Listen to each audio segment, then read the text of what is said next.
స్తోత్రం.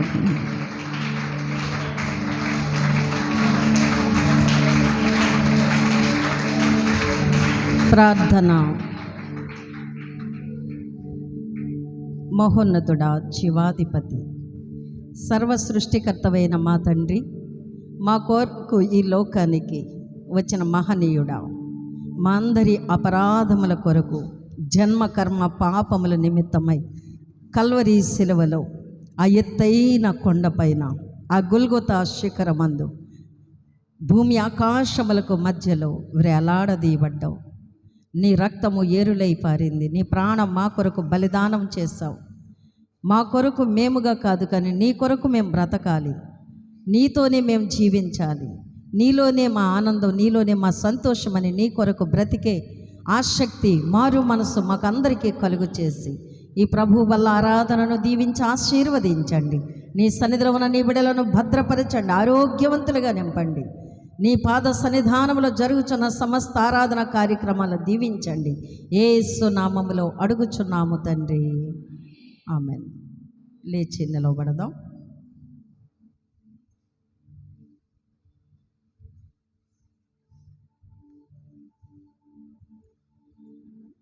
పరిశుద్ధ గ్రంథములు తెరిచి దేవుని వాక్యం చదువుదాము.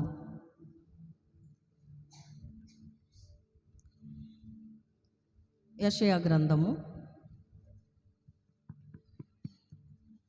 53వ అధ్యాయం.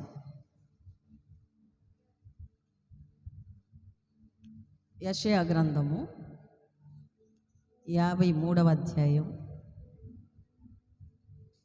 2వ వచనం నుండి 5వ వచనం వరకు మరియరత్నం చదివి వినిపిస్తారు.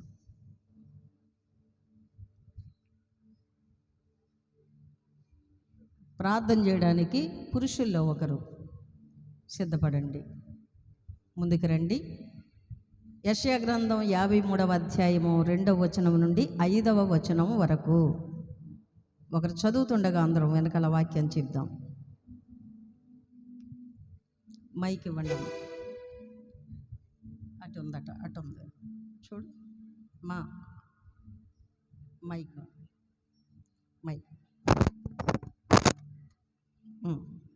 ప్రార్థన చేయడానికి పురుషులు కూడా రండి, ఇక్కడికి వచ్చి నిలబడితే మంచిది. మీకు చదవండి అమ్మా.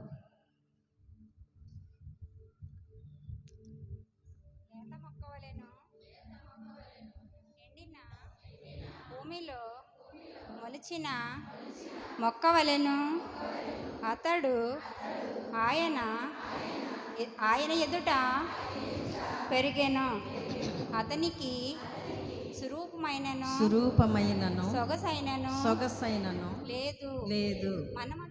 మనం అతని చూచి అపేక్షించినట్లుగా అతని యందు స్వరూపము లేదు. అతడు తృణీకరింపబడిన వాడును ఆయను మనుష్యుల వలన విసర్జింపబడిన వాడును వ్యసనాక్రాంతుడుగాను వ్యాధి అనుభవించిన వాడుగాను మనుష్యులు చూడ నల్లని వాడుగాను ఉండెను. అతడు తృణీకరింపబడిన వాడు గనుక మనము అతనిని ఎన్నిక చేయకపోతిమి. నిశ్చయముగా అతడు మన రోగములను భరించెను, మన వ్యసనములను వహించెను. అయినను మొత్తబడిన వానిగాను దేవుని వలన బాధింపబడిన వానిగాను శ్రమ నొందిన వానిగాను మనం ఎంచితిమి. మన అతిక్రమ క్రియలను బట్టి అతడు గాయపరచబడెను, మన దోషములను బట్టి నలుగగొట్టబడెను. మన సమాధానార్థమైన శిక్ష అతని మీద పడెను. అతడు పొందిన దెబ్బల చేత మనకు స్వస్థత కలుగుచున్నది. ఆమేన్. ప్రార్థన చేసుకున్నాను. స్తోత్రములు ప్రభువా, పరిశుద్ధుడా మాకున్న తండ్రి, ఇదిగో నాయన మమ్మల్ని ప్రేమించి నాయన మీ కృపచేత మమ్మల్ని బలపరుచున్న దేవానికి వందనాలు తండ్రి. ఇదిగో నాయన ఈ ప్రభురాత్రి పూజలో ప్రభువా, నీ రక్తంలో కడగబడిన వారి తండ్రి, నాయన మీరు విమోచించిన పెద్దలుగా ప్రభువా, నాయన ఈ రాత్రికాల సమయంలో ప్రభువా ఈ అవకాశం ఇచ్చిన దేవా మీకు వందనాలు తండ్రి. నాయన మీ మాటకు లోబడే భాగ్యం దయచేయండి ప్రభువా. ఈ మానవుడి కోసం ప్రభువా, నీవు నాయన ఈ పాపి కోసం పరలోకమును విడిచి తండ్రి నాయన భూలోకానికి వచ్చి ప్రభువా, నాయన మా రక్తంలో ప్రభువా పాపం ఉన్నదని ప్రభువా నరబలిగా నాయన నీవు నియమించబడ్డావు తండ్రి. నాయన మీకు వందనాలు ప్రభువా. ఇదిగో తండ్రి రాత్రి మీ దాసుల ద్వారా ప్రభువా ఈ ప్రభురాత్రి భోజనం మేము నిలుచుండగా తండ్రి నాయన మాటకు లోపడే భాగ్యం దయచేయండి ప్రభువా. మీ దాసుల ద్వారా పుణ్య మార్గాలు మాకు బయలుపరచండి ప్రభువా. నాయన మేము నాయన అనాలోచనగా పోవడం కాదు కానీ ప్రభువా, నాయన మేము విని గ్రహించి ప్రభువా ఈ రాత్రికి దయచేయండి ప్రభువా. ఎందుకంటే ప్రభువా కాలాలు ఆయన మేము అనుకున్నట్టుగా ఉండవు తండ్రి. ఆయన మీకు వందనాలు ప్రభువా. మీ గొప్ప కాలంలో ప్రభు మనం నడిపిస్తున్నాను మీకు వందనాలు తండ్రి. ప్రతి వారి మనసులో తెరవండి ప్రభువా. నాయన ఆలోచించి నాయన మీ మాటకు లోబడే భాగ్యం దయచేస్తానని యేసుక్రీస్తు నామం ద్వారా అడుగుతున్నాం తండ్రి. ఆమేన్. హల్లెలూయా. దేవునికి స్తోత్రం.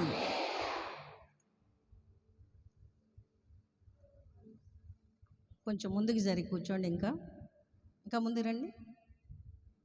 కుమారి రండమ్మా, వచ్చేయండి, ఫస్ట్ లైన్కి వచ్చి ఇంకా ఆయమ్మని కూడా వచ్చి రండమ్మా, తర్వాత జరిగి మీ వెనకాల ఉన్న వాళ్ళు జరుగుతారనే మీకు ఇస్తా, చూడు రండి ముందు రండి. ఓకే కూర్చోండి.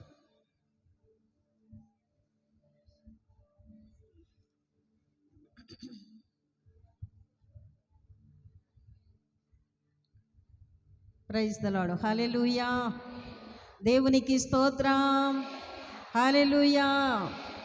మీకందరికీ ప్రభు నామములో నా శుభవందనాలు తెలియజేస్తున్నానండి. దేవుని మహాకృపను బట్టి దేవుడు మనకు అనుగ్రహించిన ఈ జూలై నెల మొదటి శనివారం ప్రభు సన్నిధానములో గడిపే గొప్ప భాగ్యం ప్రభు మనకు దయచేశారు. ఇంత గొప్ప సమయాన్ని ఇచ్చిన దేవునికి మహిమార్థమై చప్పట్లు కొడుతూ ఆయన మహిమపరచుదాం. హల్లెలూయా. ప్రభు మిమ్మలను దీవించునుగాక. ఆమేన్. దేవుని వర్తమానమును మనం విందాము.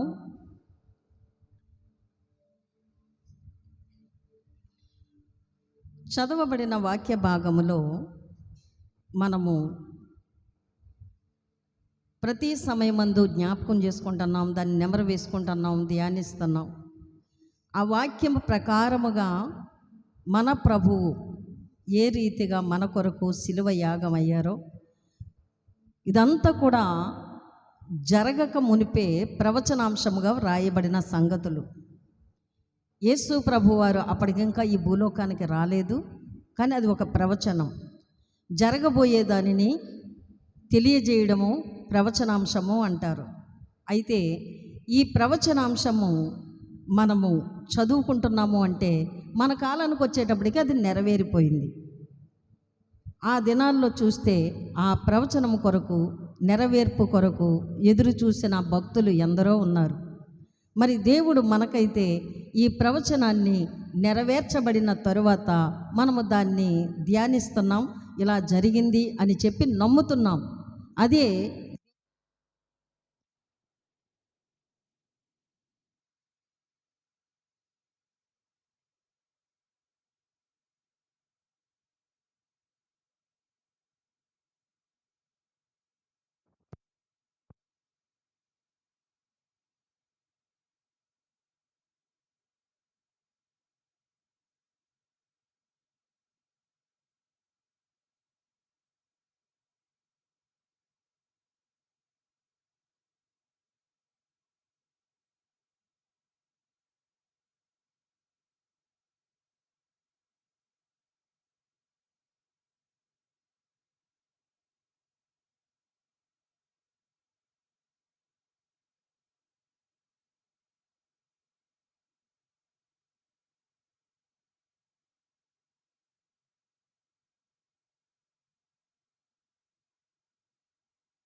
పక్కింటోడు వచ్చి ఇది మంది అంటే కుదురుతుందా?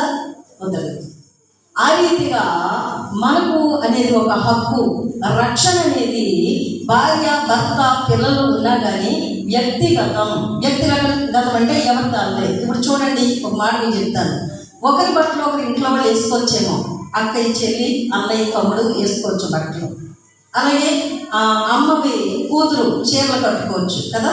అయితే బట్టలు కట్టుకునే విషయంలో కూడా మనం ఇంట్లో వాళ్ళందరూ కలిసి వాడతాం, ఇంట్లో వాళ్ళందరూ కలిసి ఆ ఇంట్లో ఉంటాం, కుటుంబం అంతా కలిసి. కానీ రక్షణ అనేది మాత్రం అందరికీ ఒకటే కాదు.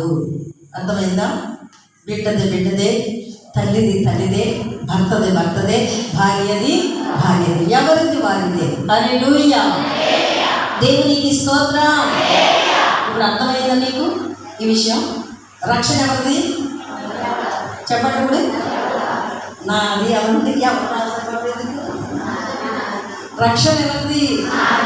నాది అనండి. నాది నాది అని ఎలా అంటారు? ఏమన్నా ఇంట్లో నేను చేసుకుని చెప్పుకోవడం ధైర్యంగా చెప్పాలి. నాది ఏంటి? నాది రక్షణ. అది ప్రభు ఏమన్నాడు తెలుసా? రక్షణ యెహోవాది అంటున్నాడు. చెప్పండి కూడా దేవుని మహిమ.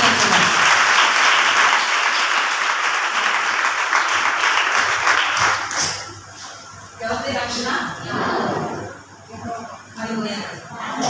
ఇంకేం చెప్తుంది?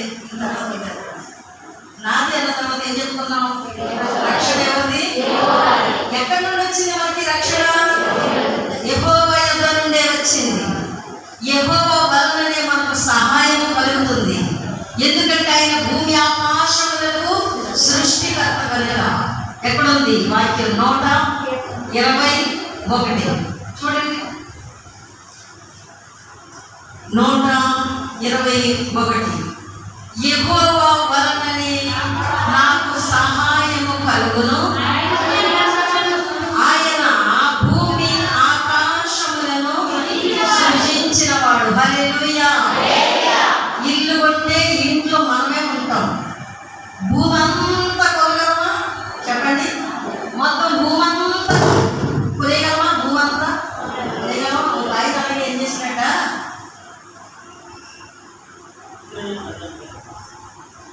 ఎక్కడో కాదు, రాజు గారు రాయిని పిలిచి అన్నాడట, నీకు ఎంత కావాలన్నాడట, ఎంతైనా కావాలన్నాడట. అన్నాడు ఏమన్నాడు?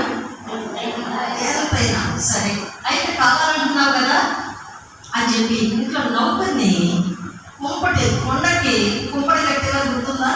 కొండ పగల పెట్టిన పోయిన కొండని అగ్ని వేసి దాయిలా పెట్టేవారు కదా, దాన్ని నెత్తి మీద పెట్టుకో, నువ్వు ఎంత దూరం వెళ్తావు అంత దూరం వెళ్ళదు, అంతా నీదే అన్నాడు.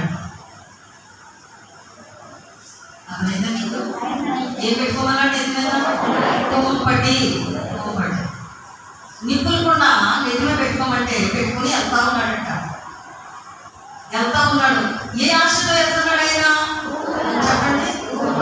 ఎంత దూరం వెళ్తే అంత భూమి నాకే ఇచ్చేస్తారు ఈ రాజుగారు అని చెప్పి బయలుదేరాడు. ఆఖరి కట్టండి కాలిపోతుందంట, కాలిపోతున్నాడు, మెదడు కాలిపోతుందంట, శిరస్సు కాలిపోతుంది, ఎట్లు మాడిపోయి లోపల మాడిపోతుంది, కాలిపోతుంది, భగభగ మంట వచ్చేది భరించలేక.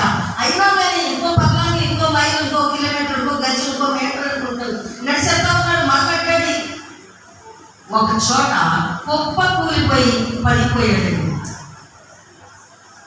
రాజుగారు నవ్వుకున్నాడంట. ఇవ్వాలంటే అంత కఠినమైన శిక్షతో ఇవ్వాలా చెప్పండి అని ఆలోచన మనకు వస్తుంది. మన పరమ తండ్రి అంత కఠినాత్ముడు కాదు. మీకు అర్థమైందా? కఠినాత్ముడు కాదు. అయితే ఒక పాట ఉంది, కల్వారి కొండ పైన యేసునాథా నిన్ను కఠినోలు కొట్టినారా ప్రాణనాథా. కల్వారి కొండ పైన యేసునాథా నిన్ను కఠినోలు కొట్టినారా ప్రాణనాథా.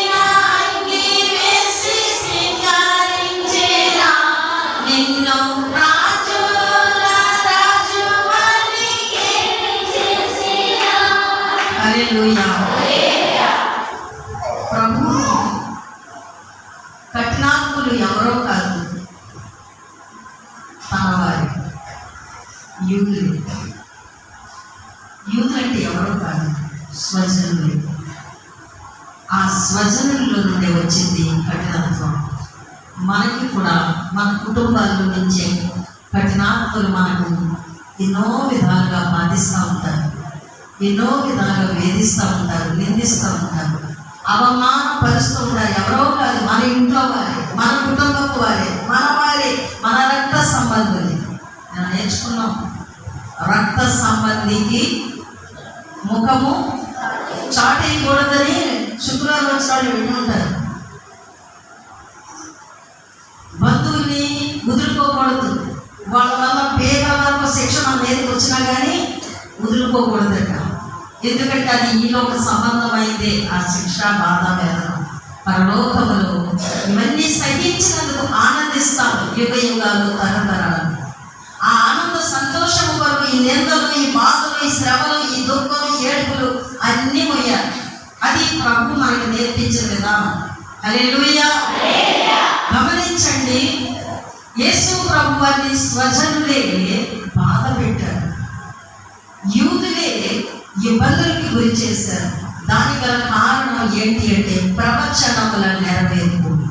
మనము మన కుటుంబపు వారితో కొన్ని శ్రమలు అనుభవించడం ఎదురైనప్పుడు ప్రభువుని మనం జ్ఞాపకం చేసుకోవాలి. ప్రభువు పడిన శ్రమలు, పాటలు, ఆ శోధనలు, ఆ కష్టాలు జ్ఞాపకం చేసుకోవాలి. కొన్నిసార్లు చూడండి, మన మనసు నొచ్చుకుంటుంది, చెప్పలేదు.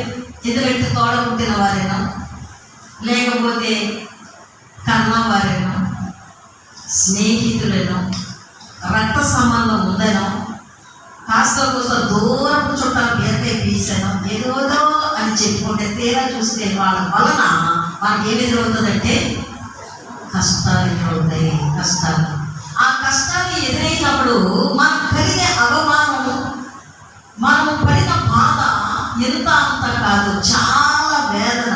భోజనం చేయాలనిపించదు, నిద్ర పట్టదు, మగవ్యక్తి ఎవరిని పలకరించలేము, ఎవరైనా మనతో అడుగుతుంటే దానికి జవాబు కూడా చెప్పలేము. అలాంటి స్థితి, చచ్చిపోయినంత బాధ ఎదురవుతుంది. అదంతా దేని కొరకు అనుకుంటున్నారు? మన ప్రభువు మనకు మాదిరి నేర్పించారు. ఆయన పడిన పాటలే, ఆయన పడిన వేదనే మన ముందుంచాడు. ఇప్పుడు మనం ఏం చేయాలంటే ఆయనను బట్టి మనం ధైర్యము తెచ్చుకోవాలి. హల్లెలూయా. దేవునికి స్తోత్రం. వాక్యం చూద్దాం, చూడండి. మొదటి కొరింథీ పత్రిక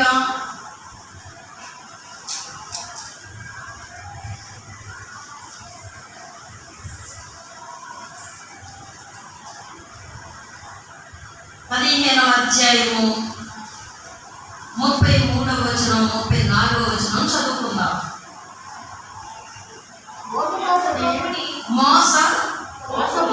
మోసపోకుడి, దుష్ట సాంగత్యము, మంచి నడవడిని, చెరుపును, నీతి ప్రవర్తన గలవారై మేల్కొని పాపము చేయవద్దు.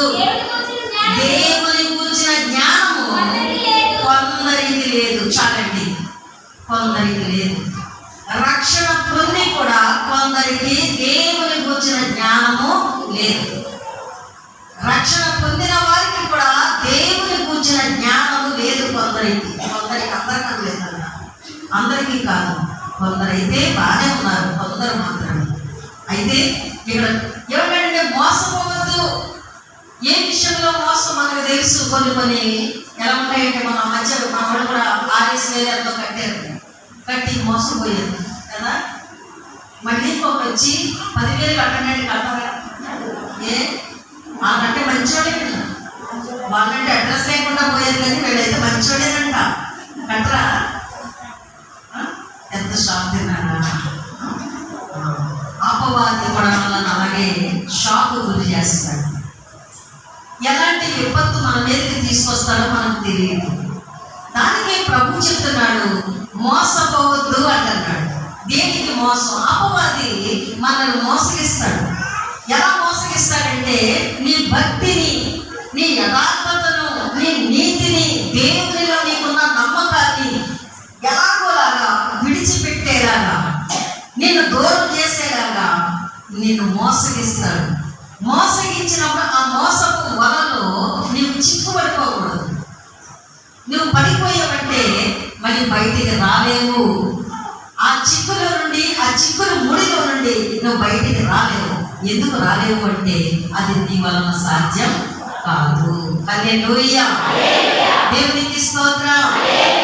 ఎందుకు మన వలన సాధ్యం కాదు అంటే పడే వరకునే నీ శక్తి, పడే వరకునే. పడ్డావా నువ్వు బయటికి రాలేవు. దేవుని వాక్యం సెలవిస్తుంది, మోసపోవద్దు. ఎందుకు మోసపోవద్దు అంటున్నాడు చూడండి. దుష్ట సాంగత్యం ఈ లోకంలో ఉంది. తాగేవాళ్ళు ఉన్నారు, తిరిగేవాళ్ళు ఉన్నారు, అబద్ధాలు చెప్పేవాళ్ళు ఉన్నారు, మోసం చేసేవాళ్ళు ఉన్నారు, దొంగతనం చేసేవాళ్ళు ఉన్నారు, నీ కూడా ఉండే నీకు నష్టం తెచ్చిపెట్టేవారు ఉన్నారు. ఉన్నారా లేదా? ఉన్నారు. అలాంటి వారి మధ్యలో మంచోళ్ళే నువ్వు అనుకుంటావు, కానీ వాళ్ళు ఆల్రెడీ ముందే దుష్ట సాంగత్యంలో ఉన్నారు. మనం కాదు, అవతల వారు. మనం దేవుల్లో ఎదగాలని, ప్రభువులో జీవించాలని, ప్రభు కొరకు బ్రతకాలని ఒక నిర్ణయం చేసుకున్నాం. ఏం చేసుకున్నాం చెప్పండి? ఇలాగా ఒక నిర్ణయం చేసుకున్నాం. ఏమని? ప్రభు కొరకు బ్రతకాలి, మంచి సాక్షిగా జీవించాలి, నేను నమ్మకముగా ఉండాలి, నా దేవునికి మహిమకరముగా ఉంటాను, నేను ఆశీర్వాదకరముగా ఉంటాను, అనేకులు నన్ను చూసినప్పుడు ఆశ్చర్యపడేలాగా నేను నిలవబడతాను అని నీకు ఒప్పందం చేసుకున్నావు దేవుని దగ్గర. ఈ సమయంలో నీకు తెలిసిన వారి ద్వారా, నీకు స్నేహితులైన వారి ద్వారా అవతల వారికి కలిగిన స్నేహం ఏంటి, సాంగత్యం ఏంటి అంటే దుష్టులతో సాంగత్యం. ఎవరితో? దుష్టులతో సాంగత్యం. ఇలా చూడాలండి, అందరూ ఇలాగే చూడాలి. ఎవరితో స్నేహం చెప్పండి? ఎవరితో సాంగత్యం? ఎవరితో? దుష్టులతో సాంగత్యం. ఆ దుష్టులతో సాంగత్యం చేసిన వారిని నీవు కలుపుకుంటున్నావు, వారిని నీవు ఏకీభవిస్తున్నావు. అందుకే పాపులు నిన్ను ప్రేరేపింపగా ఒప్పుకోవద్దు అన్నది. ఎక్కడ చూడండి, సామెతల గ్రంథంలో, సామెతల గ్రంథము 1వ అధ్యాయమా చూడండి. రాసి పెట్టుకోండి. తొందర పడకండి, చదివేదే కాదు, అది మనసులో పెట్టుకోవడం వల్ల అవసరం. నేను వాక్యం కోసం కాదు, మౌనంలో సైలెంట్గా బైబిల్ తీసుకోండి, చివరి వరకు తీయాలి. రాసుకొని గీత పెట్టుకోండి. మొదటి మాట ఏంటి? దుష్ట సాంగత్యం. ఇక్కడ ఏంటంటే చెప్పండి, పాపులు. ఏంటమ్మా? పాపులు. దుష్టులు ఎవరు? పాపులు ఎవరు? ఆ 1వ అధ్యాయము కీర్తనల గ్రంథంలో 1వ వచనంలో కూడా ఉంది. ఏమైనా ఉంది? అది కూడా దగ్గర పెట్టుకోవచ్చు. పెన్నుందా? చదువు కూడా పోలేదు. ఎంత బుద్ధిమంతులో మీరు, చాలా తెలివైన వాళ్ళు, కానీ మిమ్మల్ని కూడా మోసం చేస్తున్నాడనే విషయం మీకు తెలియదు. మర్చిపోతారు మీరు వాక్యం. ఈ కాసేపే భక్తులను పెడతారు, తర్వాత ఈ వాక్యాన్ని ధ్యానించడం మీకు చేతను. ఈ వాక్యాన్ని మీరు పఠించలేదు, ఈ వాక్యాన్ని మీరు నెమర్వేసుకోలేదు, ఈ వాక్యం మీరు నిలిచి ఉండదు. ఎందుకంటే మీ హృదయంలో ఈ వాక్యం ఉండకుండా దుష్టుడు మనల్ని ఏం చేస్తున్నాడు? మోసగిస్తున్నాడు. గుర్తు పెట్టుకోండి. సామెతల గ్రంథంలో ఆ మాట చదువుదాం. 1వ అధ్యాయం 10వ వచనం చూడండి. ప్రభు పిలుస్తున్నాడు మనల్ని. నా కుమారుడా అంటున్నాడు. రక్షణ పొందావు కదా, బాప్తిసం తీసుకున్నావు కదా, ఒప్పుకున్నావు కదా దేవుని దగ్గర.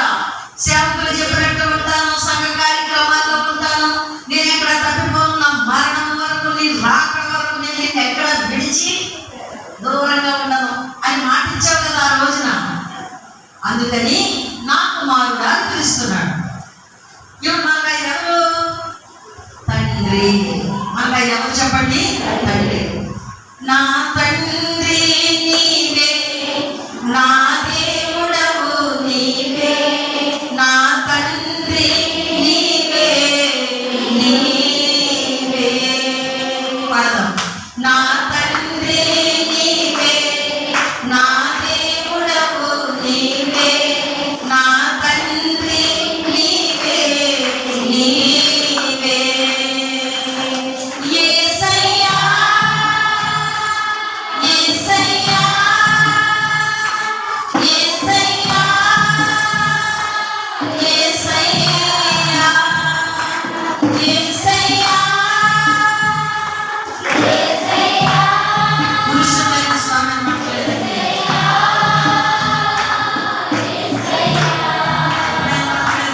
యేసయ్యా యేసయ్యా యేసయ్యా యేసయ్యా. హల్లెలూయా. దేవుడు మనకు ఎవరంటే తండ్రి. చెప్పండి, ఎవరు? తండ్రి. ఈ లోకంలో నాన్న నాకు బండి కావాలా, నాన్న నాకు బట్టలు కావాలా, నాన్న నాకు పలక కావాలా. ప్రతి చంటి బిడ్డ దగ్గర నుండి నాన్నను అడిగే అధికారం మనకు ఉంది కదా, ఉందా లేదా?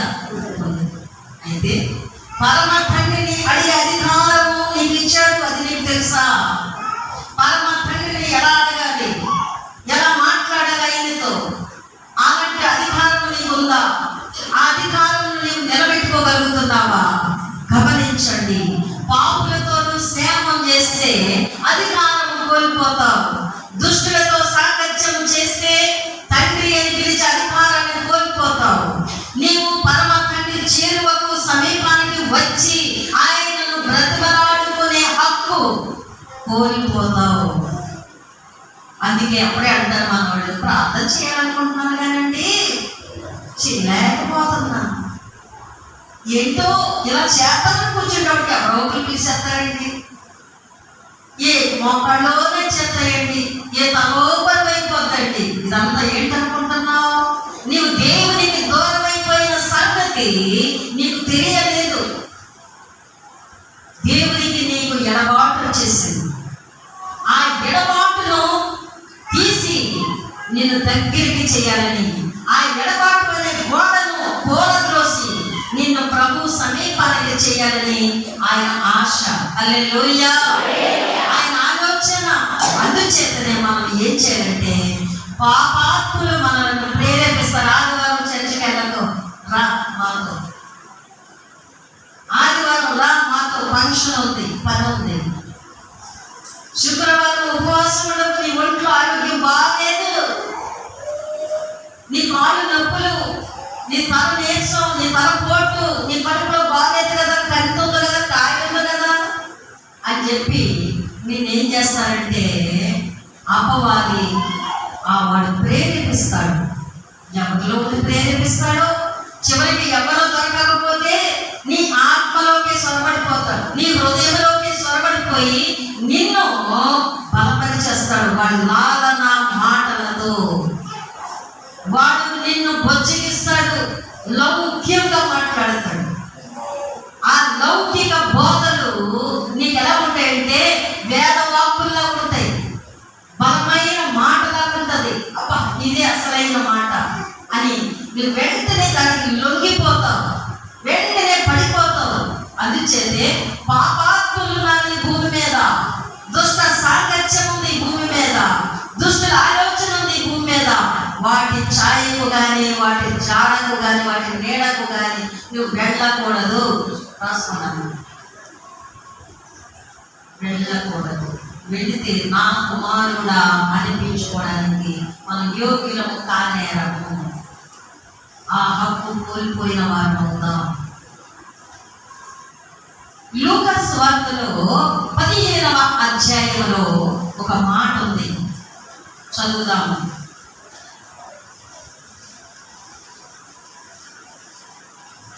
పరలోకమునకు విరోధముగా అని ఇక్కడ ఒక కుమారుడు చెప్తాడు.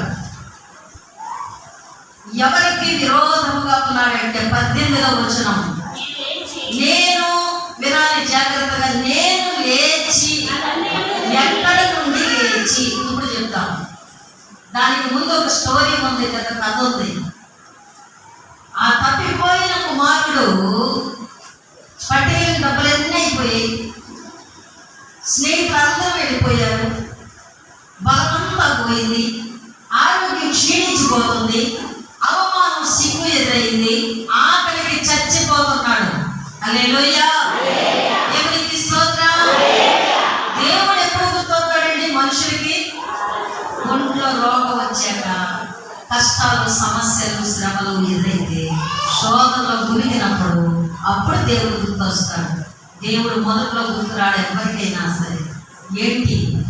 ఆ శ్రమలలో నలిగినప్పుడే పుట్టించిన దేవుడు జ్ఞాపకం వస్తాడు, పోషిస్తున్న దేవుడు జ్ఞాపకానికి వస్తాడు.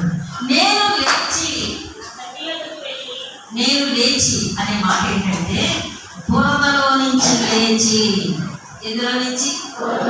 పాపపు బురదలో నుండి లేచి, పాపపు పంకెలములో నుండి లేచి, పాపపు మాలిన్యములో నుండి లేచి, చీకటి దినములో నుండి లేచి, అగాధ స్థలములో నుండి లేచి, చీకట భూమిలో నుండి లేచి. హల్లెలూయా. ఈ చెప్పిన ఎంతమంది రాయగలిగారు? రాయగలిగారు. మీ వల్ల కాదు. మీకంటే చిన్నపిల్లగా ఉన్నప్పుడు నేను రేడియోలో వస్తుంటే ఎంత ఫాస్ట్గా రాసేస్తుంది నన్ను. నా ఆసక్తిని చూసి దేవుడు నన్ను ఇక్కడ నిలబెట్టాడు ఈరోజు. అర్థమైందా? ఆసక్తి లేకపోతే ఏది ఉండదు, ఏది ఉండదు. జరిగిపోకుండా చెయ్యే వాక్యం ఉంది. నేను నేర్చుకున్నాం శుక్రవారం. శిరాతో రాయబడిన కాగితం మీద రాసిన పేర్లా ఉంటుందట. ఆ 2వ పత్రిక మీరు చదివితే ఒకే ఒక అధ్యాయం శిరా అని ఉంటుంది, కాగితము అని ఉంటుంది. కొంచెం ముందుకు వస్తే అంటే పెన్ను ఖాళీగా ఉండకూడదు జ్ఞానవంతుడికి, పేపర్ ఖాళీగా ఉండకూడదు. మనసులోకి చెవిలోకి వెళ్తున్నాయన్నీ దాని మీద రాసేయాలి. అది జ్ఞానవంతులు చేసే పని. హల్లెలూయా. దేవునికి స్తోత్రం.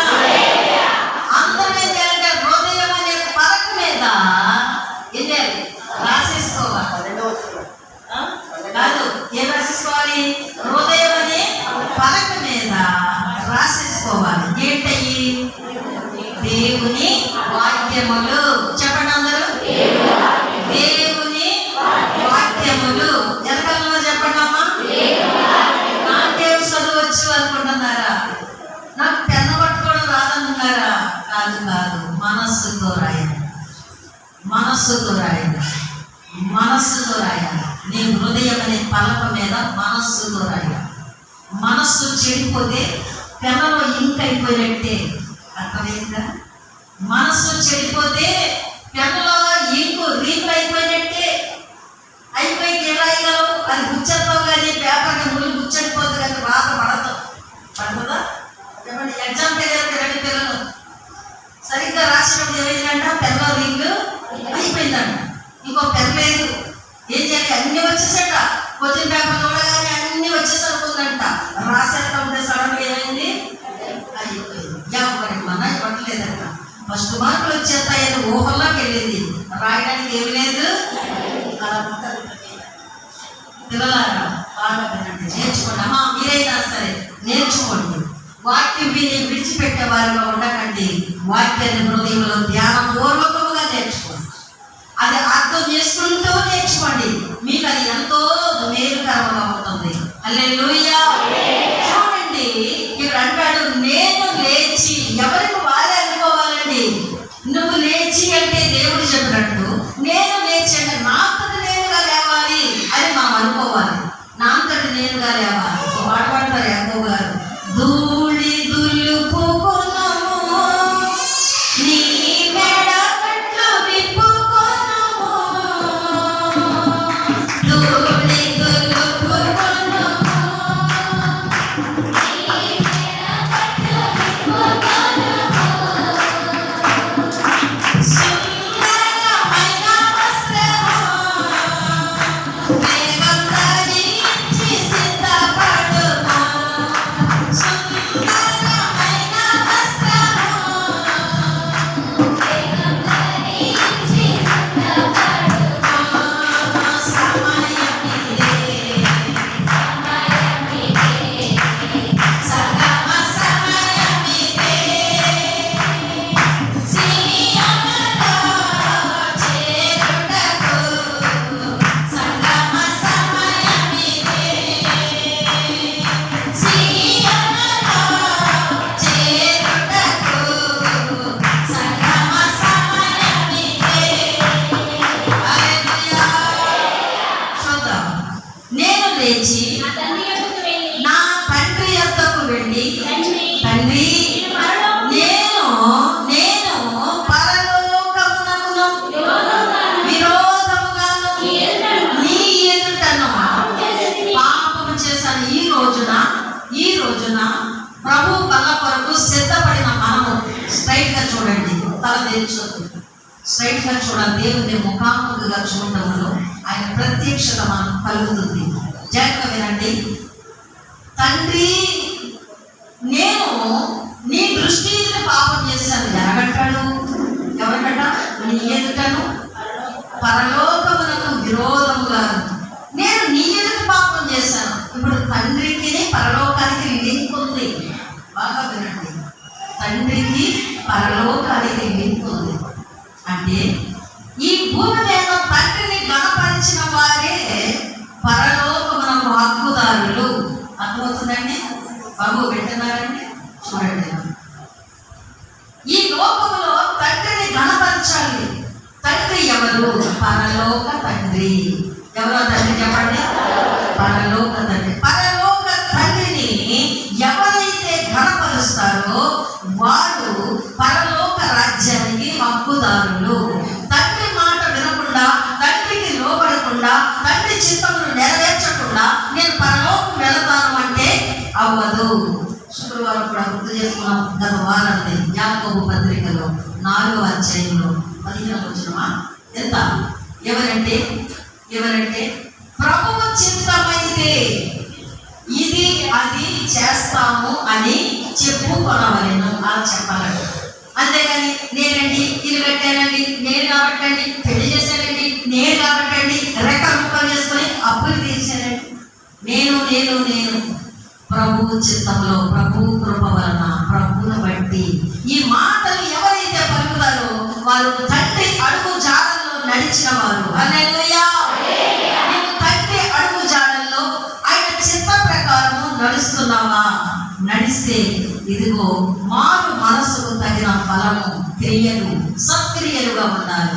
ఎలాగా? మనము ఏ స్థితిలో ఉన్నామో ఆ స్థితి నుండి బయటికి రావాలి. ఏమని మాట్లాడాలి, ఏమని ఒప్పుకోవాలి, ఏమని దేవుని దగ్గర బ్రతకలాడాలి అంటే అవి నేను లేచి అని మన పురుషులు చదవండి ఆ వాక్యాన్ని. నేను లేచి, పురుషుల మీరు పురుషుడు చదవాలి. నేను లేచి నా తండ్రి యొద్దకు వెళ్ళి తండ్రి నేను పరలోకమునకు విరోధముగాను నీ ఎదుటను పాపము చేసి ఇది అండర్లైన్ చేసుకోండి. ఈ వాక్యం చాలా విలువైంది, చాలా విలువ. ప్రతి ఒక్కరికి కావాలి మాట. ఎందుకు అంటే తండ్రి అని పిలిచే అర్హత ప్రభు మనకి ఇచ్చాడు. అందుకే ప్రార్థనలో తండ్రి అన్న మాట ఎన్నోసార్లు పలుకుతాం. గుర్తుందా మీకు? తెలుసా? ప్రార్థన మనకు తెలుసా? మనకు తెలియకుండానే నా తండ్రి, నా దేవా, నా ప్రభువా, నా నాయన అంటా ఉంటాం. ఇక్కడ నేను లేచి నా తండ్రి దగ్గరకు వెళతాను అని అనుకుంటూ వెళ్ళిన తర్వాత ఎవరు మాట్లాడతానో కూడా చెప్తుంటున్నాడు. ముందు సిద్ధపాటు ఉండాలండి. ఎవరికైనా సిద్ధపాటు లేనిది ఎవరు ఏమి చేయలేము. దొంగోడు దొంగతనం చేయడానికి సిద్ధపాటు ఉంటాడు, మంచివాడు మంచి కార్యం చేయడానికి సిద్ధపాటు ఉంటాడు, చదువుకునే పిల్లలు ఎగ్జామ్స్ రాయడానికి సిద్ధపాటు ఉంటుంది, జాబ్కి వెళ్ళేవారు సిద్ధపాటు ఉంటుంది, వ్యాపారం చేసే వాళ్ళకి సిద్ధపాటు ఉంటుంది, ప్రార్థన చేసే వారికి కూడా సిద్ధపాటు ఉండాలి. అందుకే కీర్తన వాక్యంలో చూద్దాం. చూడండి, కీర్తన వాక్యంలో 5వ కీర్తనలో 3వ చరణం చూడండి. 5వ కీర్తన 3వ చరణం చదవండి. ఉదయమున నా కంఠస్వరము నీకు వినబడును, ఉదయమున నా ప్రార్థన నీ సన్నిధిని సిద్ధము చేసి అది సిద్ధపరిచి. ప్రతి ఒక్కరు కూడా నేను లేచి ఉదయం నేను ప్రార్థన ఈ రీతిగా చేసుకుంటాను. నా బిడ్డల కొరకు ప్రభు సన్నిధిలో బ్రతకలాడుకుంటాను, నా భర్త కొరకు ప్రభు సన్నిధానంలో ప్రార్థిస్తాను, నా కుటుంబం కొరకు నేను ప్రార్థన చేస్తానని ముందుగా మనం సిద్ధపాటు కలిగి ఉండాలి. సిద్ధపాటు లేకుండా ప్రార్థన చేసిన నాయన దీవించి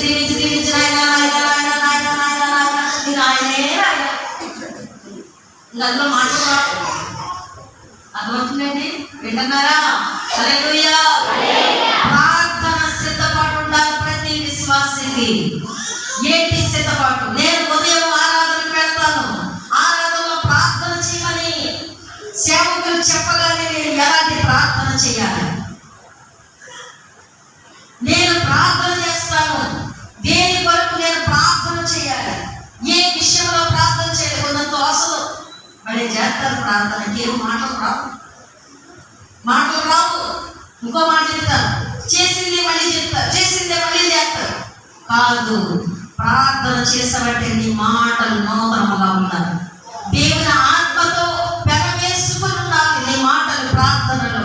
ఆ రీతిగా క్రొత్త క్రొత్త అనుభవాల్లోకి నువ్వు వెళ్ళిపోవాలి, క్రొత్త అనుభూతుల్లోకి నువ్వు వెళ్ళిపోవాలి, క్రొత్త సహవాసముగా, క్రొత్త బాల్యముగా, క్రొత్త జీవితం నీవు కలిగిన వారుగా నీవు సాగిపోవాలి. హల్లెలూయా. చూడండి, సిద్ధము చేసుకోవాలి నీ ప్రార్థన. సిద్ధపాటు, వంటకు సిద్ధపాటు ఎలా చేసుకుంటాము? ఏది వండాలి అని, ఏది వంట చేయాలని, ఊరు వెళ్ళేటప్పుడు ఎలా సిద్ధపరచుకుంటాము, ఏమేమి తీసుకెళ్ళాలని. అలాగే ప్రార్థన కూడా మనము సిద్ధపాటు చేసుకోవాలి. హల్లెలూయా. ఇంకా ఈ తప్పిపోయిన కుమారుడు ఏం చేస్తున్నాడంటే, నేను లేచి నా తండ్రి యొద్దకు వెళ్ళి అక్కడ నేను నా తండ్రితో ఎవరి మాట్లాడతానంటే అని చెప్తున్నాడు. ఏమని? తండ్రి, నేను పరలోకమునకు విరోధముగా నీ ఎదుట పాపము చేశాను, ఇక మీదట నీ కుమారుడనని అనిపించుకొనుటకు నేను యోగ్యుడను కాను, నన్ను నీ కూలి వారిలో ఒకరిగా పెట్టుకొనుము అని అతనితో చెప్పుదును అనుకొని లేచి తండ్రి దగ్గరకు వచ్చెను. హల్లెలూయా. తండ్రి ప్రేమ ఊరోళ్ళకు ఉంచేయడానికి లేదు. తండ్రి ప్రేమ ఎలాంటిది చెప్పండి? ఎంతో గొప్పది. ఊరోళ్ళకి ఎందుకు ఉండేస్తాడండి? పనివాళ్ళకి ఎందుకు ఉండేస్తాడండి? కూలి వాళ్ళకు ఎంతో మందికి అన్నం సమృద్ధిగా ఉందని ఈ కుడికే చెప్తున్నాడు. మా తండ్రి ఇంట్లో భోజనం చాలా ఉంది అని అన్నాడు. అందుకే ఆ కూలి వారిలో ఒకరిగా ఊహించుకుంటున్నాడు. మన ఊహలు కాదు, దేవుని ఆలోచన గొప్పది, ఆయన ప్రణాళిక గొప్పది, ఆయన చిత్తము గొప్పది. మన ఆలోచనలు అక్కడక్కడే ఉంటాయి, కానీ దేవుని ఆలోచన అద్భుతంగా ఉంటుంది. చెప్పండి.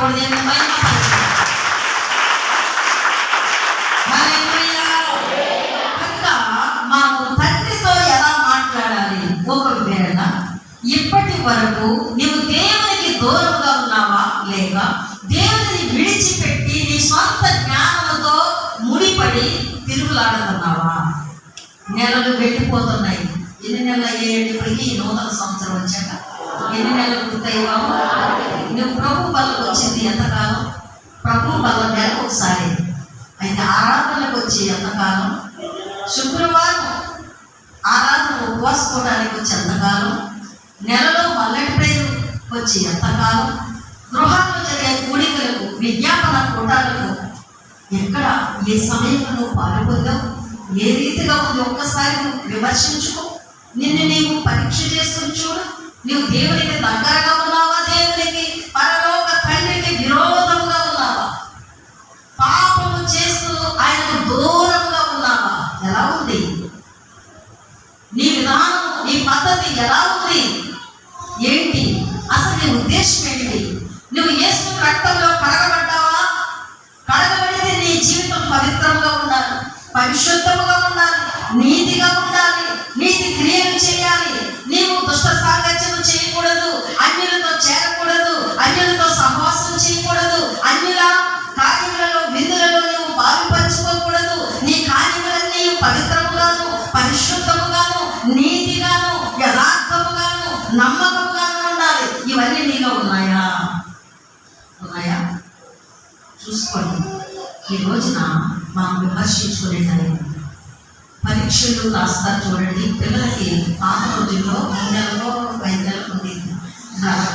నెల సెమియట ఏంటది? సెమియటం అంట. ఎప్పటికీ పడితే మన రత్న గారి పిల్లలు అన్నాను, ఏరమ్మా మేము పిల్లలు కనపడలేదు అన్నాను. అవి బాబాయ్ అసైన్మెంట్ అండి. ఏంటంట? అసైన్మెంట్లో కాంపోజిషన్లో ప్రభు లేకుండా రాసేస్తా ఉంటే చివరికి ఏమవుతాయి తెలుసా? అది అందుకనే ఆయన తోడుగా పెట్టుకోవాలి. ఎవరిని? ప్రభువును. చెప్పండి, ప్రభువును తోడుగా పెట్టుకోవాలి. ఆయన మనకు తోడుగా ఉంటే కనబడదాం. ఎవరి తోడు నీడలేని జాడలు వెతకి జాలి చూపెను. తోడు నీడలేని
మనల్ని పలకరించడానికి వచ్చిన తండ్రి, మనల్ని బలపరచడానికి వచ్చిన తండ్రి. ఆయన మనల్ని అడుగుతున్నాడు, నువ్వు ఏ స్థితిలో ఉన్నావు, నువ్వు ఎలాంటి పరిస్థితిలో ఉన్నావు? నేను నిన్ను విమోచించేవాడను, విడిపించేవాడను. ఏ బంధకం, ఏ దాసత్వం, ఏ బానిసత్వం, ఏ కాడి కింద నువ్వు నలిగిపోతున్నావు? దుష్ట సాంగత్యమా, పాపాత్ములతో చేరావా, దుష్టుల ఆలోచనలు ఉన్నావా, బయటికి రాలేని స్థితిలో ఉన్నావా? నువ్వు ఏ స్థితిలో ఉన్నా సరే దేవుడు పిలుస్తున్నాడు, దేవుడు నీతో మాట్లాడుతున్నాడు. ఏమని? అమ్మా, దుష్ట సాంగత్యం చేయకండి, త్రాగుబోతుల విందుకు వెళ్ళకండి, వినోదాలకు వెళ్ళకండి, అక్కడ పాపం ఉంది, పాపాత్ములు నిన్ను ప్రేరేపిస్తారు, అయినా సరే వెళ్ళకు అని అంటారట. మాతో కూడా రా, నీకు ఫ్రీగా పోతామంటారు, ఫ్రీగా ఇస్తావు అంటారట, నీకేం కష్టం లేదంటారట, నీకెందుకు నేను చూసుకుంటాను కదా అంటారట. అవి చాలా తీయగా కనబడతాయట, కానీ అవి కత్తులేని తర్వాత బాధపడవలసి వస్తుంది. చాలా భయంకరం, చాలా భయంకరం. అది ఆ విషయంలో మీరు ఎక్కడ కాంప్రమైజ్ అవ్వకూడదు, ఏ విషయంలో కూడా ఎక్కడ లొంగిపోకూడదు, లోబడిపోకూడదు. మన దేవుడు చాలా గొప్పవాడు. ఆయన మనల్ని ఆదరించే దేవుడు. మనలను పాపంలో మగ్గిపోతుంటే విడిపించాడు, మనల్ని విడిపించాడు. మరి అక్కడే చదువుతాం చూడండి ఆ వాక్యం, ఎక్కడ కొరింథీ పత్రికలు మాట చూద్దాం చూడండి. మనం చదివిన భాగాలు కొందాం. 15వ అధ్యాయం 33-34 వచనం. మోసపోవుడి, దుష్ట సాంగత్యము మంచి నడకను చెరిపేస్తుంది. జాగ్రత్తగా వినాలి, చెరిపేస్తుంది. కనుక దేవుని వాక్యము నేర్చుకుని నీతి ప్రవర్తన కావాలి, మేల్కోవాలి. ఏం చేయాలి? మత్తులో ఉండకండి. వాళ్ళు ఏదో చెప్పారని ఆ ఎన్ని మాటల్లో పడిపోకండి, వాళ్ళు ఏదో చెప్పారని ఆ మోసపు మాటలో చిక్కుబడిపోకండి. ఎందుకు? మేల్కొనుడి. ఏ విషయంలో మేల్కోవాలి? మంచి చెడును తెలుసుకోవాలి. సేవకులు ఎంత వివరంగా బోధిస్తున్నారు, దేవుడు ఎంత వివరంగా రాయించి పెట్టాడు. అయినా సరే నీవు సరిగా ప్రవర్తించడానికి నీ మనసు ఎందుకు ఒప్పుకుంటాం లేదు? ఇదిగో వినండి, ఒకటి మోసపోవద్దన్నాడు, రెండవది మేల్కొనుడి అంటున్నాడు. గుర్తుపెట్టుకోండి. రెండవ మాట ఏంటి? మేల్కొనుడి, పాపము చేయకండి. దేవుని గురించిన జ్ఞానము కొందరికి లేదు. ఒకవేళ అందరూ మనం ఉన్నామేమో, దేవుని గురించిన జ్ఞానం లేకుండా మనకి నచ్చిన మార్గంలో ఉంటున్నామేమో. కొంతమందికి దైవ సహవాసం లేదు, దైవ భయం లేదు. ఎలా ఉంటుందో మా పరిస్థితి, ఏమైపోతామని భయం లేదండి. బ్రతికేస్తున్నాం అనుకుంటున్నారు. వినండి జాగ్రత్తగా. దేవుని తలంపులు, దేవుని మార్గము మనకు చాలా అవసరం. వెళ్ళిపోతున్నాను, వచ్చేస్తున్నాను. ఒక రోజున ఒక ఆయన అనుకున్నాడట, నాకు చాలా బాగా వచ్చు డ్రైవింగ్ అనుకున్నాడట. వెళ్ళిపోతా ఉన్నాడు. తన కళ్ళే తనకు తెలియకుండా మోసగించింది. తన కళ్ళే ఎదురుగుండా వచ్చే వాహనాన్ని గుర్తించలేకపోయాడు. ఎదురెదురు పడిపోయి ఒక్కసారి యాక్సిడెంట్ గురైపోయాడు. అతను ప్రాణంతో చెప్పిన మాట ఒకటే, ప్రాణం పోయే టైంలో చెప్పిన మాట ఏంటో చెప్తా నిలబెరండి. ఏంటి అంటే, నాకు చాలా డ్రైవింగ్లో ఎంతో మందికి నేను డ్రైవర్లీ చేశాను, ఏదైనా నడపగలను, నాకు తిరగలేదనుకుని నేను ఉన్నాను. కానీ నాలో ఉన్న నా కళ్ళే నన్ను మోసం చేసేయని చెప్పి ప్రాణం వదిలేశాడు. మన అవయవాలే మనలను చెప్పండి, అది ఈ కళ్ళు ఉన్నాయే చెడ్డోడున్న మంచోళ్ళే చూపిస్తాయి. ఈ కళ్ళు ఉన్నాయే మంచోళ్ళని కూడా చెడ్డోళ్ళ చూపిస్తాయి. ఏంటంటే ఆ ప్రభావం ఏంటి? అందుకే నీకు ఏ పొరలు కమ్మి నీ నేత్రములు కనబడకుండా ఉంటున్నాయి.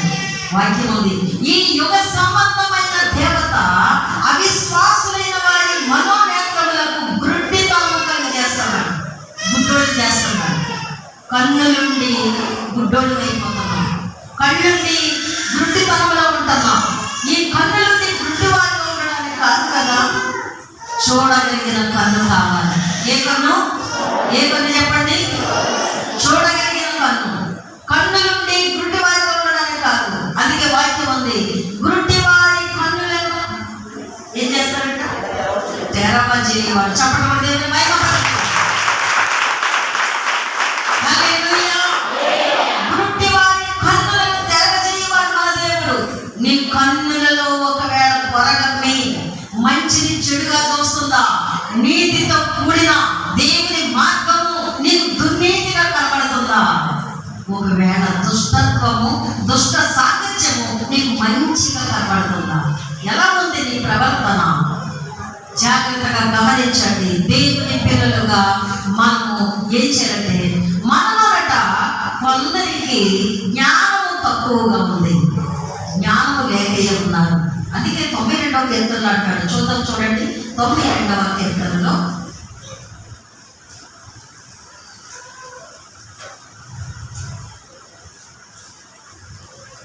92వ కీర్తన